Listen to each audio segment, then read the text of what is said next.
comment tu gères ton ego en fait, comment tu déplaces les montagnes avec ton ambition, mais comment tu déplaces un peu le curseur pour être capable d'écouter aussi, quoi.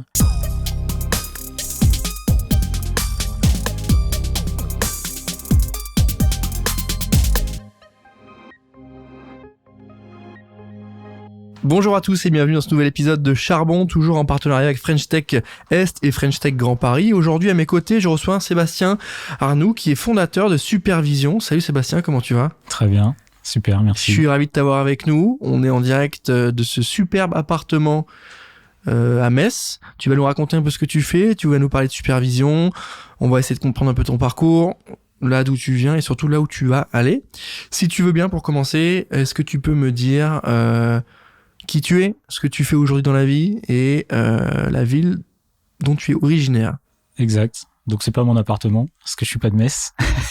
Malheureusement, parce qu'il est quand même particulièrement joli. Donc Sébastien, effectivement, dirigeant fondateur de Supervision. Je suis originaire de la Marne, donc région Champagne-Ardenne, Grand Est. Et j'ai créé Supervision en 2017 à Troyes. Pour inventer des drones qui permettent d'inspecter les pales d'éoliennes. Donc, sujet très technique, avec une demande particulièrement importante aujourd'hui qui va, je pense, aussi se développer. T'es basé là-bas, tu fais beaucoup d'allers-retours ou tout se passe là-bas ? Ouais, je fais pas mal d'allers-retours. En fait, si on peut revenir un peu sur l'histoire, je pense, moi, j'étais freelance, journaliste, photographe. La photo, ça m'a amené à chercher à faire de la prise de vue aérienne. Puis le drone est arrivé dans les années 2010, 2012. J'ai mis un appareil photo sous un drone et je raconte toujours qu'en 3 semaines, je me suis dit que j'allais pas me contenter de faire juste des photos de paysage avec cet engin extraordinaire. Et par contre, c'est quand même un domaine hyper technique. Donc là, j'ai cherché de l'aide pour développer le projet. Et effectivement, l'aide, je l'ai trouvée à Troyes, à la Technopole de l'Aube, donc à 100 km de chez moi. Et c'est là que j'ai créé l'entreprise et l'entreprise est toujours à la Technopole de l'Aube à Troyes. Aujourd'hui, on vient de déménager, on a des bureaux plus grands. Aujourd'hui, on est pas loin de 25. Donc voilà, on a développé le projet avec de la techno, toute l'approche commerciale, enfin pas mal d'aide et d'accompagnement pour structurer le développement d'entreprise, sachant qu'à la base, c'était pas... moi, j'avais pas toutes les compétences. Comme chaque fois qu'on se lance, de toute façon, c'est impossible de tout avoir. Et voilà, ça avance. Levée de fonds en 2021, 1 Exact. million d'euros. Exact. Ouais. Comment ça s'est passé ? Ça s'est passé comme toutes les levées de fonds. Sportif. C'est assez sportif, c'est une aventure, c'est du temps. On a trouvé un super partenaire avec Industria, qui est un fonds corporate venture qui est belge, qui nous accompagne super bien dans l'industrialisation de nos systèmes, la structuration, la croissance commerciale internationale. Voilà. Ok. La levée, enfin après sur la levée, effectivement, on peut dire, la levée c'est une aventure, c'est pas mal de technicité, il faut trouver le bon partenaire, il faut rendre intelligible son projet en fait, le rendre clair, séduisant tout en étant réaliste. Enfin, c'est vraiment une alchimie à trouver. Quand on sort de là, on se dit que c'est bon, on l'a fait une fois, on n'en refera pas. Et puis finalement, là, on est en train de démarrer une nouvelle levée de fonds, donc ça recommence. Donc on y retourne. Mais je veux pas juste parler des points négatifs parce que ça nous a apporté énormément en fait dans la structuration. Déjà, ça apporte des sous quand même, donc c'est pas négligeable. Mais sur la structuration, c'est énorme en fait parce que ça oblige, ça m'a obligé en tant que dirigeant et ça oblige les équipes à changer de niveau de jeu en fait. Et ça c'est super important et c'est assez difficile quand quand on se fait pas cornaquer ou quand on se fait pas un petit peu bousculer. Et ça apporte aussi ça à la levée de fonds, quoi. Supervision, l'idée, elle est assez simple, en tout cas elle est claire, c'est de solutionner certains problèmes liés à l'entretien, tu l'as dit, des éoliennes, mais aussi à traiter des données, aller beaucoup plus loin dans l'accompagnement. Ma question, elle est simple, c'est pourquoi ce sujet de l'éolien, est-ce que y a une particularité là-dessus? Est-ce que tu avais un engouement? Est-ce que tu nous as dit que voilà, tu faisais de la photo, du drone, et que tu avais envie de rendre ça utile? Mais moi, je pense à d'autres secteurs, je pense peut-être à la surveillance, je pense à l'accompagnement, je pense au bâtiment, à l'entretien, mais aussi peut-être au point de 3D. Enfin, pourquoi l'éolien? Pourquoi l'éolien? Parce que nous, on est originaire des plaines de Champagne, dans lesquelles il y a plein d'éoliennes. 4000 éoliennes dans un rayon de 300 km autour de Troyes. Le fruit un peu de l'expérience passée, c'est que j'ai cherché à me lancer où il y avait déjà un marché, en fait, avant de penser déjà à l'offre technique. Donc ça c'est la première chose. Et la deuxième, c'est que les pales éoliennes, elles sont difficiles d'accès. Alors elles étaient hyper difficiles, mais elles sont toujours difficiles d'accès, et qu'il n'y avait pas de solution technique en fait autre que le cordiste pour accéder aux pales éoliennes. Donc en fait, moi j'avais dans les mains un outil incroyable qui était le drone, a priori un marché local, et je voulais pas tomber dans le piège à l'époque des dronistes, enfin du droniste que j'étais, de se dire en fait on peut tout faire, donc on va tout faire en fait. Et finalement, c'est l'adage, hein, quand tu veux tout faire, tu fais rien. Donc moi, je suis parti dans l'éolien, et pour trouver la meilleure solution technique. Donc à l'époque, quand on a démarré, on faisait péniblement des photos des pales éoliennes en se mettant à 20 mètres avec un drone pas très bien référencé GPS, donc c'était un peu n'importe quoi. On faisait 600 photos, on livrait 600 photos sur une clé USB aux techniciens éoliens, et puis basta. Et donc le constat, ça a été que pour en faire un vrai produit pérenne, en fait, il fallait vraiment bosser sur le drone, il fallait bosser sur les capteurs embarqués, puis sur la gestion des données, quoi. Et donc ça, c'est le projet Supervision depuis le jour 1, et finalement, c'est toujours le projet Supervision aujourd'hui. Alors, on a bien bossé entre les deux, mais c'est toujours ça, c'est-à-dire qu'on transforme le drone en robot, vol automatique. On développe des capteurs nouveaux, pertinents, intelligents pour inspecter les pales, et on a inventé d'autres types de diagnostics que juste prendre des photos des pales. Et puis le volume de données, il a pas décru, au contraire. Et depuis, avec l'intelligence artificielle, on travaille la donnée qu'on a, on va plus loin dans le diagnostic. Et donc à la fin, notre boulot, ça reste le même, c'est livrer un diagnostic le plus précis et le plus fiable possible à l'exploitant de l'éolienne. Par rapport à ce que tu me disais sur l'évolution de ton service, de ton produit, il y a une gamme Supervision qui est assez intéressante, qui est assez complète, avec différentes offres. J'ai noté Sherlock pour inspection par photo, détection des défauts. J'ai noté aussi Volta pour tout ce qui était diagnostic de chemin de foudre. Assez inédit, j'avais jamais entendu parler de ça, pour être honnête avec toi. Clarity pour tout ce qui est détection de défauts internes par thermographie. Et enfin Visionnaire pour la data management, qui est quand même le sujet un peu essentiel. Hein. Tu disais que tu faisais beaucoup de traitements par rapport à cette data qui baisse pas. Pourquoi cette gamme? Pourquoi avoir voulu faire une offre de plusieurs solutions? Tu t'es rendu compte que les clients avaient des besoins auxquels tu pouvais pas répondre, ou c'est toi-même qui as vu des opportunités et t'es arrivé avec ces solutions-là? Ouais, c'est un peu le mix des deux en fait. Mais si tu veux, on a tous démarré dans l'éolien à faire des photos des pales pour détecter les défauts.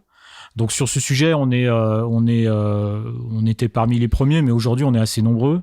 Et en face de nous, on a des startups qui sont partis à fond sur l'inspection photo avec une croissance mondiale. Et par contre, on a des clients qui exploitent des éoliennes, eux qui ont plus de besoins autour du diagnostic de la pale. Et donc nous, on a pris un peu le contre-pied, c'est de construire et déployer une gamme qui répondent aux besoins du client complètement. Et donc, on a développé effectivement Volta et Clarity en plus. Et ce qui fait aujourd'hui vraiment notre particularité sur le marché de l'éolien, c'est qu'on peut répondre avec plusieurs types de diagnostics. Donc, Sherlock, on fait des photos des pales. Volta, effectivement, on fait du diagnostic de chemin de foot. Donc, si tu veux, je peux t'expliquer un poil ce que c'est. Il faut qu'on rentre dans le détail. Faut que les gens qui nous regardent aujourd'hui puissent arriver en soirée et dire je sais ce que c'est que le chemin de foot. Tu verras, c'est assez simple. En fait, une pale d'éolienne. Donc, une éolienne, en général, c'est en plein champ. La pale, évidemment, elle est pointée vers le ciel quand elle tourne. Donc, forcément, elle capte la foudre. Donc, en fait, la pale d'éolienne fait parafoudre. Donc, pour faire parafoudre, un vrai parafoudre, c'est simplement un capteur métallique avec un gros câble en cuivre qui est planté dans la terre, pour le faire très simple. Donc, chaque pale de chaque éolienne fait parafoudre. Pour que ça fonctionne, il faut quand même vérifier de temps en temps qu'il fonctionne, que le câble n'est pas cassé, que tout est bien branché. Et donc, on mesure la résistance ohmique avec un ohmmètre, tout simplement, du parafoudre de chaque pale. Pour l'instant, la seule solution, c'est de faire descendre un cordiste en rappel le long de la pale qui descend avec un ohmmètre qui vient se brancher au bout de la pale et qui mesure la résistance. Donc, c'est 3-4 heures par éolienne. Et donc, nous, comme on maîtrisait le drone et qu'il y avait le besoin client, on a développé Volta qui nous permet aujourd'hui de faire un diagnostic complet d'une éolienne en 30 minutes. Avec l'ensemble des données enregistrées, livrées sur visionnaire, tout est digitalisé. Et tout le monde reste au sol. Donc on est rapide et en sécurité. Et c'est vraiment ça les deux points importants, avec des mesures qui sont comparables à celles des cordistes. Donc c'est un point assez important dans la chaîne de maintenance d'une éolienne sur les 30 ans de la vie d'une éolienne. C'est-à-dire que si en année 5 c'est un cordiste qui passe, en année 7 c'est supervision, et en année 10 c'est un cordiste, on s'inscrit vraiment dans le besoin du client. Et Clarity, c'est de la thermographie, donc c'est pour détecter des défauts qui sont pas visibles à l'œil nu en surface. Et donc pour ça, on utilise soit l'énergie d'un laser, soit l'énergie du soleil, et on va mesurer la réponse thermique, ce qui permet de détecter des délaminages en profondeur ou des défauts de collage dans la pale, des choses comme ça. Et on agrège tout ça dans Visionnaire, qui est vraiment la plateforme de digitalisation des pales d'éoliennes. Sur Sherlock, on lance Sherlock Motion, qui est le premier système qui permet de faire de l'inspection des pales d'éoliennes sans arrêter l'éolienne. Et ça, c'est une innovation aujourd'hui mondiale. Aujourd'hui, on fait tous pareil, on arrête la machine et on fait des photos des pales, ce qui oblige à arrêter la machine, donc c'est de la perte de production. Et donc, on a annoncé cet automne, et on le lance là au printemps, un système qui permet de faire l'inspection photo des pales sans arrêter l'éolienne. Et derrière, on a toujours la même qualité de diagnostic et de détection des défauts. J'imagine que pour gérer tout ça, il faut être une équipe qui suit, qui délivre, qui évidemment s'assure du rendu, mais aussi du commercial, de la relation avec les clients. Vous êtes combien aujourd'hui ? Aujourd'hui, on est autour de 25. Effectivement, on a démarré nous par une équipe tech, ingénieurs tech, et puis après sont arrivés effectivement les commerciaux, et puis maintenant du support aussi. Donc on est 25, on a 4 ingénieurs en Chine, on vient d'ouvrir une filiale en Chine. On se développe aussi assez fortement au Brésil, sur la partie diagnostic foudre notamment et thermographie. Et voilà, effectivement une vingtaine de personnes en France, et puis on commence à être sur plusieurs fuseaux horaires. Est-ce que tu peux me dire comment on passe de journaliste, photographe, donc plutôt une vie en étant indépendant, ou tu travaillais un peu tout seul, j'imagine, en tout cas en tant que freelance, c'est la particularité du métier aussi, c'est d'être en indépendant, à chef d'entreprise avec une équipe à gérer, du coup des notions de management, de RH. Comment on fait ça d'un point de vue technique ? Est-ce qu'on apprend des nouvelles choses ? Est-ce qu'on se forme ? Et aussi d'un point de vue humain, est-ce que c'est un autre état d'esprit ? Est-ce que passer de bosser tout seul sur ses photos et faire ce qu'on veut quand on veut, à des contraintes horaires, métier, clients, etc. Qu'est-ce qui a été changé dans tes habitudes ? Ouais, c'est un changement, important, c'est un changement énorme. Ouais, il y a plein de manières de répondre à ta question. Il y a effectivement, alors le comment, euh, on apprend. Il faut apprendre. Moi, je suis un gros consommateur de podcasts. J'ai appris énormément de choses. Je dirais que ce qui est important quand même, c'est d'écouter.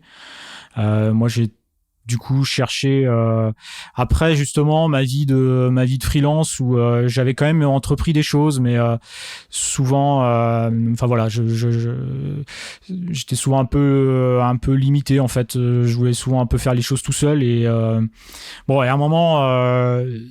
Vu l'ampleur du sujet technique, vu l'ampleur du marché, c'est là où je suis allé chercher de l'aide. Et en fait, l'aide, je l'ai trouvée. Enfin, la première oreille, c'est Jean-Michel à la Technopole de l'Aube, en fait, qui m'a pris comme j'étais. C'est-à-dire que en fait, je rentrais pas vraiment dans des cases, quoi. En fait, j'étais entrepreneur solo, un peu vieux par rapport à d'autres. Pas ingénieur, enfin il y avait toujours quelque chose qui allait pas et eux se sont concentrés sur le projet en fait. Et donc effectivement il faut la première étape c'était de s'entourer en fait, de s'entourer de conseils déjà pour structurer le projet. Et puis après, ça a été les premiers recrutements, ça a été de construire une équipe. Et donc les premiers recrutements ont été hyper importants. Choé, Lucas, qui étaient là les tout premiers. Et donc et puis après, ouais, il faut chercher un maximum d'infos sur des choses nouvelles. Moi, j'avais, comme tu l'as dit. J'avais jamais managé grand monde en fait. Faut apprendre la finance, faut apprendre le juridique, le commercial. Hein, quand on est photographe et journaliste, c'est pas dans le commerce qu'on est le meilleur. Voilà, pas mal d'écoute. Je trouve. Enfin moi je trouve que c'est important et en fait le drive du projet en fait. C'est-à-dire que dans ta question, on pourrait se dire que c'est des points techniques ou opérationnels bloquants. Mais en fait, tu es tellement drivé par le projet que ça emporte tout, en fait. Finalement, tu as tellement envie de faire aboutir. Donc la passion, si on doit résumer...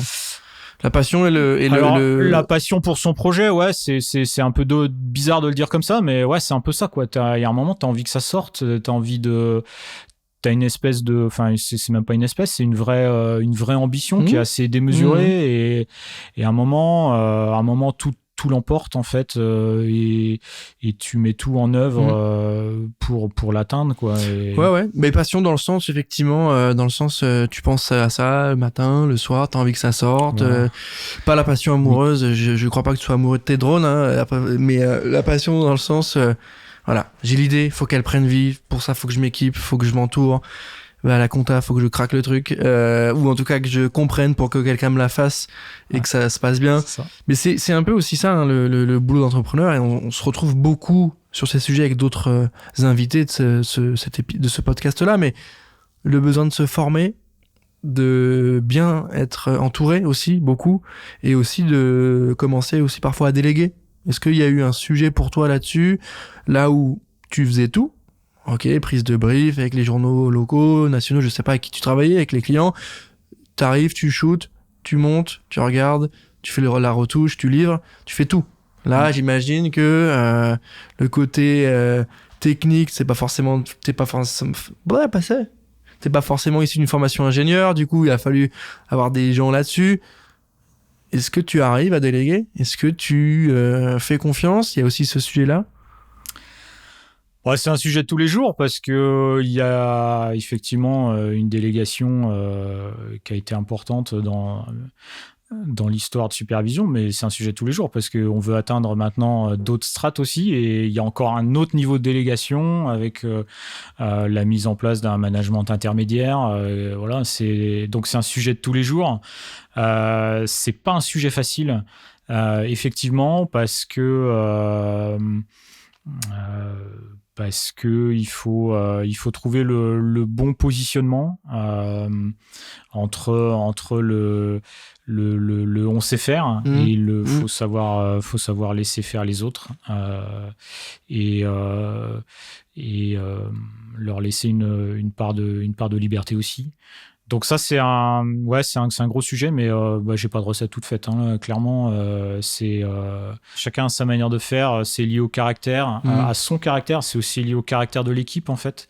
Mais il faut aussi s'adapter au caractère de l'équipe et au caractère des uns des autres. Donc ça c'est de toute façon il faut je trouve et je pense qu'il faut absolument répondre à la question si on veut changer de niveau de jeu. Et donc, comme on est dans de la croissance, souvent les créateurs d'entreprise, on est tous souvent quand même dans la croissance. Il faut arriver à changer de niveau de jeu. Ouais, mais j'ai pas la recette précise pour répondre à ta question. Et sur la question de ça occupe du temps, du temps de cerveau, tous les entrepreneurs le disent, mais c'est sûr que tu penses à ça matin, midi et soir, quoi. Et en fait, je vais rebondir sur un petit mot là. Tu as dit, je suis pas amoureux de mes drones parce que je suis en face d'un micro. Pardon, je suis amoureux de ma femme, mais parce que je suis en face d'un micro, je voulais aussi parler des conjoints et conjointes et des enfants des chefs d'entreprise parce qu'en fait, parce que aussi ils en bouffent matin, midi et soir, vacances, week-end et tout. Et c'est quand même. Il faut en prendre conscience aussi parce que nous on avance comme des bourrins dans notre projet et comme je te l'ai dit la passion l'emporte mais à un moment il faut quand même faire attention de pas se couper de tout et tout le monde et en plus ils ont eux aussi souvent des conseils intéressants et importants et je trouve que j'en profite, j'ai un micro, je trouve qu'on en parle pas souvent des familles, des conjoints et des conjointes, et pourtant dans les créations d'entreprises, ils ont quand même une part importante aussi, quoi. Non, c'est un très bon point dans la mesure aussi où ça permet de se projeter, de discuter. Il y a cet élément-là qui est parfois un peu oublié par certains profils d'entrepreneurs qui disent ça sert à rien de demander l'avis à vos parents, à votre femme, à votre mari parce que ils sont pas dedans et que ça sera juste un avis et qu'il n'y aura pas forcément de valeur. Alors pour le coup, moi je suis pas sur ce terrain-là et je pense que toi non plus. C'est plutôt trouver quelqu'un avec qui parler en fait, parce que le simple fait de parler de ces sujets, de ces problèmes, de dire écoute, aujourd'hui il y a eu ça m'a saoulé, on a fait ça, t'en penses quoi? Voilà. Je trouve que c'est important. Et ce que tu dis, il faut le noter, il faut le souligner, parce que beaucoup de gens pensent qu'il faut tout garder et que les conseils de la famille, des proches sont pas utiles. On parle pas de ça, on parle de trouver un compagnon de vie à qui on peut se confier. Et ça, c'est quand même central dans le rôle d'un patron de boîte qui malheureusement peut pas forcément faire ça avec ses équipes, se confier, parce que peut-être que t'es pas assez intime avec tes équipes et c'est pas forcément l'image que tu veux envoyer ou autre, donc t'as pas forcément à te confier à eux comme tu pourrais te confier à quelqu'un avec qui tu partages ta vie. Donc je trouve que non, c'est hyper justifié, hyper intéressant et limite indispensable en fait. Parce que si tu gardes tout, à un moment donné, il y a quelqu'un qui va découvrir la part sombre de ton côté. Quand tu vas lâcher tout, tu dis attends, ça me saoule, et au final tu seras invivable. Bah non, et puis ça fait 10 ans qu'on parle beaucoup d'open innovation, donc en fait parle de tes innovations, parle de tes projets, et en fait dans la discussion on t'amène des nouvelles idées. En fait c'est la même chose sur la gestion RH, c'est la même chose sur les juridiques, sur la finance. En fait quand tu parles autour de toi, 90% des gens ils sont bienveillants et souvent ils te donnent un petit conseil ou quoi. Il y a toujours plein de choses à prendre, donc effectivement trouver une oreille à qui parler, et c'est important. Et puis ça évolue aussi dans la croissance, et il y a des moments où on a besoin de, c'est pas forcément la même oreille tout le temps, alors sauf dans la vie privée évidemment, mais effectivement comme tu le dis, chacun peut apporter sa pierre en fait à la construction finalement, des fois juste par un petit conseil ou simplement une écoute, effectivement, comme tu le dis, quoi. Mais je suis content que tu aies parlé de ça, parce que c'est parfois quelque chose qu'on met un peu de côté ou qui passe à la trappe, Et on se dit juste, la vie de famille, elle est importante, c'est dur, mais elle est importante, faut pas oublier. Ouais. Mais si on rentre dans le détail, ça veut dire quoi? Ça veut dire C'est clair. parler, communiquer et être dans une discussion autre que celle que tu as avec tes collègues et tes clients, mais quelque chose de peut-être plus franc aussi, tu vois, tu te livres un peu plus quand t'es avec ta copine ou ton mec, tu te dis, tiens... Et voilà, je pense que le simple fait de dire les choses, de livrer, ça peut déverrouiller des choses et tu ok, j'ai parlé de ça, next. Mais les enfants aussi, en fait. Bah oui, et encore plus parce qu'ils ont un autre regard, tu vois. Donc ils ont un autre regard, des fois naïf, si c'est des jeunes enfants, mais des fois ils posent des questions qui vont pile poil toucher là où le truc que t'arrives pas à expliciter, et tu ou toucher ce qui fait mal, quoi. Aussi, et tu dis, mais en fait, wow. Et des fois il y a une réponse ou un retour ou une question qui fait, mais non, mais enfin. Exactement. Tu dis, ouais, le mail est pas parti à 19h. Ouais. Et sinon tout le monde est en bonne santé, ouais, c'est bon alors, qu'est-ce que. Il partira lundi le mail. Enfin, tu vois, c'est hyper. Moi, j'ai pas d'enfant encore, mais ce que tu dis là est hyper sain, je pense. Et ça donne un équilibre de vie. Moi, j'ai entendu des podcasts et on termine cette partie-là, mais j'ai entendu des épisodes de podcasts où des gens disent, ouais, non, moi, j'ai lâché mon compagnon pour 100% sur la boîte parce que les humains m'intéressent plus. Moi, ce que je fais. Stop. Pourquoi pas? Je veux dire, il y en a qui visiblement Elon Musk, ça lui a réussi, mais oui, mais il envoie des fusées sur la Lune. Elon Musk, je pense qu'on n'est pas tous. c'est ça le sujet, c'est qu'il envoie des fusées qui. Voilà, donc. Pour moi, ça, tu vois, c'est un autre sujet aussi. Ouais, non mais au début, tu te rêves Elon Musk en fait. Et je pense qu'il y a un moment, c'est comment tu gères ton ego en fait. C'est-à-dire que t'es hyper ambitieux. Donc comment tu déplaces les montagnes avec ton ambition, mais comment tu déplaces un peu le curseur pour être capable d'écouter aussi, quoi. Et pour moi, la clé, elle est pas mal là-dedans, et ça, c'est très personnel, et je trouve qu'il faut apprendre c'est un peu d'expérience, c'est apprendre à se connaître, parce qu'en fait, écouter, c'est aussi accepter des fois c'est gérer un peu son ego, mais cependant, il faut pas l'éteindre, parce que mine de rien, personne n'est à notre place, quoi. Et il y a des moments, il faut pousser la porte, comme casser les murs et passer un peu en force. Donc c'est assez un peu chaud, hein. C'est assez bizarre de cet équilibre en fait. Et ouais, pour répondre à ta question, là, je trouve qu'une partie quand même de la clé, elle est là-dedans, quoi. Et ça, c'est l'équilibre en fait, ça paraît un peu consensuel, mais au final c'est très très vrai et très concret, c'est l'équilibre. Il y a des journées et en fait tu seras jamais en motivation constante et en pleine position de tes moyens tout le temps. Il faut se rendre compte que ça va être un jour ça va être incroyable, le lendemain un peu moins, après ça va re-être incroyable, après ça va être ok, je fais le boulot et on voit. C'est pas ça le sujet, ça c'est la vie. Le sujet c'est comment je fais en sorte de faire le boulot à chaque fois. Même s'il est pas fait de la manière la plus incroyable, comme le jour où j'étais ultra motivé, le lendemain j'y serai moins, je fais quand même le boulot. Et ça, c'est aussi peut-être en partageant des choses, en ayant un équilibre de travail avec tes proches, avec ton équipe.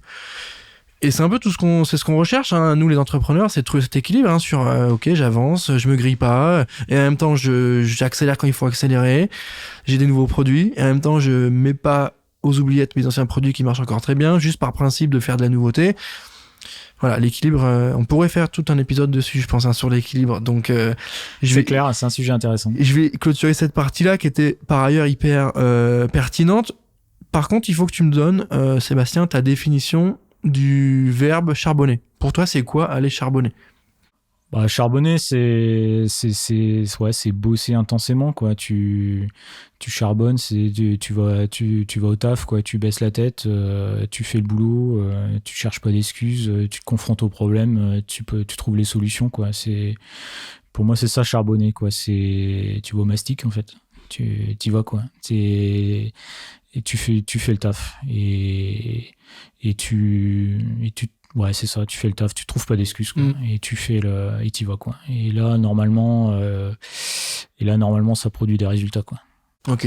On est là dans le dur, on craque le problème, en tout cas, on essaye. Ouais, c'est ça. Et puis, tu l'as dit, maintenir de la constance, maintenir de l'engagement, en fait. Enfin, c'est ça, quoi. Charbonner, c'est vraiment... c'est taper dedans, quoi. C'est taper dedans et y aller, quoi. Pas se relever. Et c'est le thème de ton podcast, mais ça définit bien quand même l'entrepreneuriat. Je trouve que c'est... dès que tu relèves la tête, de toute façon... t'as un concurrent qui te dépasse, t'as un client qui te lâche, ça se passe pas bien dans les équipes, et donc tu dis bah allez, faut remettre la tête dedans, et puis j'y retourne, quoi. Un peu d'abnégation aussi, un côté un peu abnégation. Ouais. Abnégation, résilience c'est un peu le mot du moment, mais c'est quand même hyper vrai, quoi.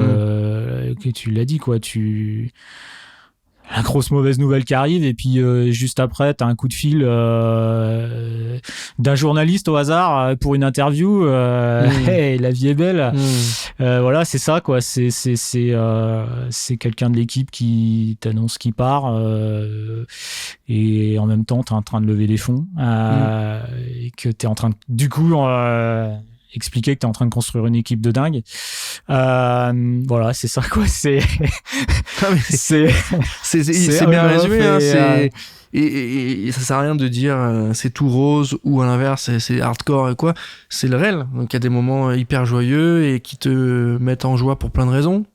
Parce qu'il y a aussi beaucoup de j'ai envie de prouver. Enfin, chaque personne entreprend pour des raisons différentes. Il y en a qui ont envie de montrer des choses, il y en a qui ont envie de se montrer des choses à eux-mêmes, d'autres qui ont envie de simplement être dans une logique de taf un peu plus libre, tu vois, et un peu plus libéral, etc., pour pas avoir de boss ou autre. D'autres qui veulent simplement craquer un problème, ils ont vu qu'il y avait aucune entreprise qui le faisait, ils y vont. Mais du coup, il y a plein de raisons. Maintenant, c'est comment je trouve l'équilibre, comme tu as dit, comment je fais avec les aléas, et comment à la fois je m'excite pas trop quand la vie elle est rose, et à la fois je craque pas quand c'est un peu compliqué. En fait, je pense qu'on démarre tous pareil. On démarre tous comme des fous en apnée.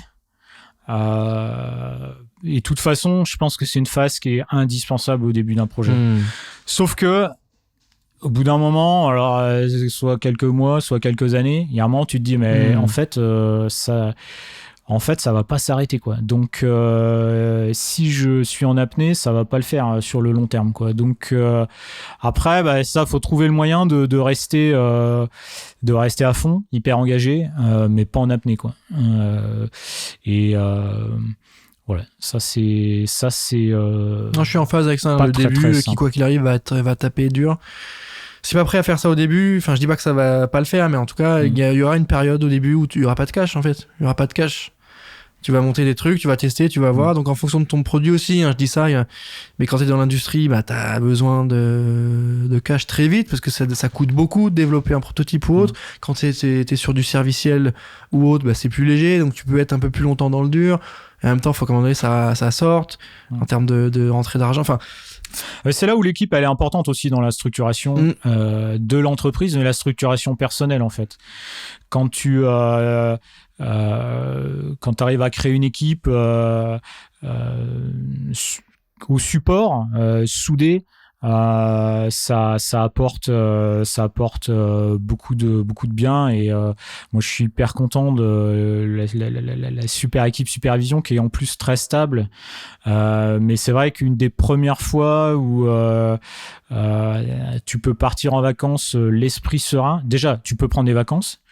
Ensuite, tu peux partir en vacances l'esprit serein, et tu reviens pas au bureau la peur au ventre en disant waouh, qu'est-ce qui s'est passé ? Qu'est-ce que j'ai raté ? Non, tout est smooth, tout a été géré, il y a pas de cadavre dans le placard, nickel, et tu reprends, et là tu te dis waouh, on a déjà passé une étape, et donc ça c'est quand même hyper précieux, et c'est déjà un premier gros accomplissement dans la croissance, quoi. Et puis dans le passage de l'apnée à la course de fond, clairement.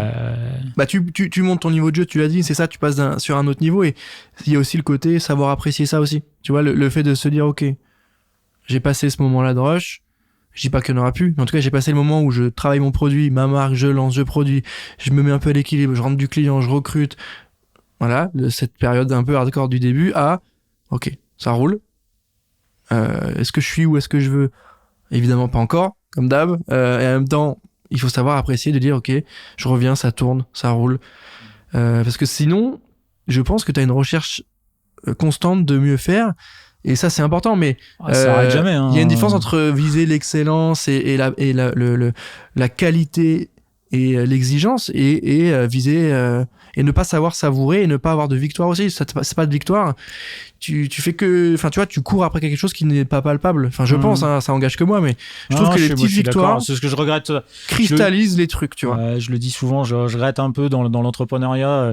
Des fois, on se compare, t'entends des trucs sur la comparaison entre le sport de haut niveau, l'entrepreneuriat. Et, tu vois, dans le sport, au moins, t'as des événements. T'as une médaille. T'as une médaille. C'est con, mais Et nous, t'as rien. En fait, tu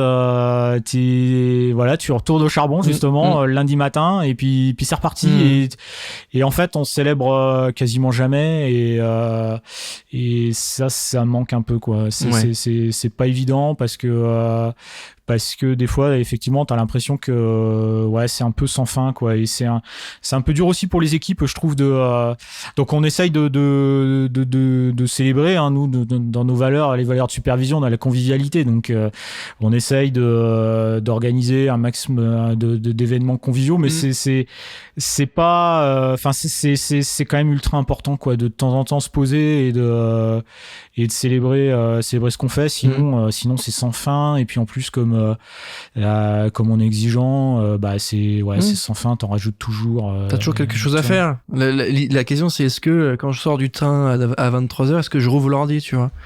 S'il y a une bonne raison, oui. Ouais. Je vais pas te dire de pas le faire. Voilà, s'il y a une bonne raison, moi je le fais comme. Je veux dire, c'était une réponse tranchée non, mais, à tu vois, cette question.